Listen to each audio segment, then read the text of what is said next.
दोस्तों, बनौल का ये पोखर इतना बड़ा है कि इसके बारे में जो सच में आज बताने वाला हूँ वो शायद आपने पहले कभी सुना भी नहीं होगा। आज हम बात कर रहे हैं बनौल गांव के उस 52 बीघा एक लगाहा वाले विशाल पोखर की, जिसका नाम लेते ही गांव के बुजुर्गों की आंखें चमक उठती हैं। ये पोखर नया नहीं, बहुत पुराना है, रहस्यों से भरा हुआ, इतिहास से लबालब। लोगों का मानना है कि इस पोखर को एक दैत्य ने खनवाया था, तभी तो इसका आकार इतना बड़ा है कि इसका अंत नजर ही नहीं आता।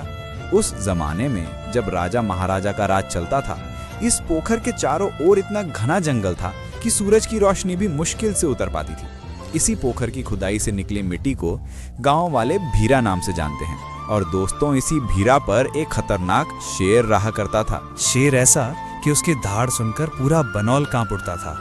लोग अपने बच्चों का नाम तक नहीं लेते थे अगर रास्ता पोखर की ओर पड़ जाए। इतना डर कि कोई पोखर के पास जाने की हिम्मत ही नहीं करता था।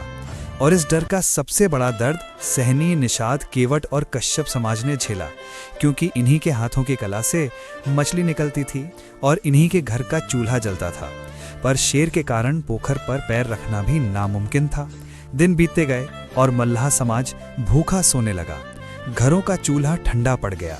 शेर तो भीरा पर ही राजा बनकर बैठा था, सालों तक बेखौफ, बिना किसी डर के।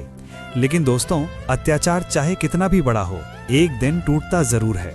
बनौल गांव में एक निषाद मछुआरा था, जिसे लोग प्यार से साहसवा कहते थे, क्योंकि उसके अंदर जहर पी जाने का भी दम था। उसे ये हालत देखी नहीं गई। उसने कहा, या तो ये भीरा आजाद हुई, न तो हमें ही खत्म। वो अकेले भीरा पर पहुंचा।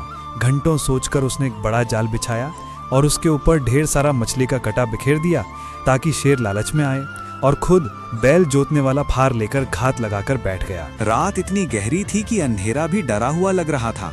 जंगल में ऐसा सन्नाटा जैसे हवा भी पैर दबाकर चल रही हो। और तभी दूर से शेर की भयावह दहाड़ गूंजी। पूरा भीरा कांप उठा। शेर आया, मछली का कटा खाने लगा। जैसे ही झुका, मछुआरे ने भाला उठाया। भाला हवा को चीरता हुआ निकला और अगले ही पल जंगल की खामोशी चीख उठी। भाला सीधा शेर में लगा। शेर तड़पा, झपटा मारा, मगर निषाद वीर कहाँ डरने वाला था। शेर जैसे ही मुंह फैलाए कूदा, उसने पूरा फार शेर के मुंह में ठोक दिया और वहीं भीरा पर उसे मार गिराया।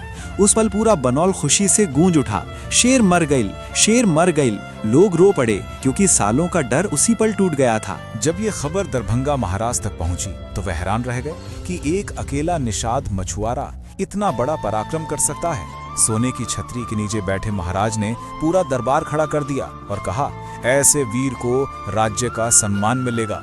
महाराज ने उसे 2 चीजें भेंट की, एक पगड़ी, शान का सर्वोच्च प्रतीक, और पूरा 52 बीघा का पोखर। लेकिन दोस्तों, उस वीर ने क्या चुना? उसने कहा, राजा बाबू, हमरा लेल पगड़ी ही काफी बा, सम्मान जमीन से बड़ा होला। इतने बड़े दिल से उसने पूरी 52 बीघा जमीन ठुकरा दी। और दोस्तों, ये कहानी कोई झूठ नहीं, कोई बनावटी किस्सा नहीं, ये सच है।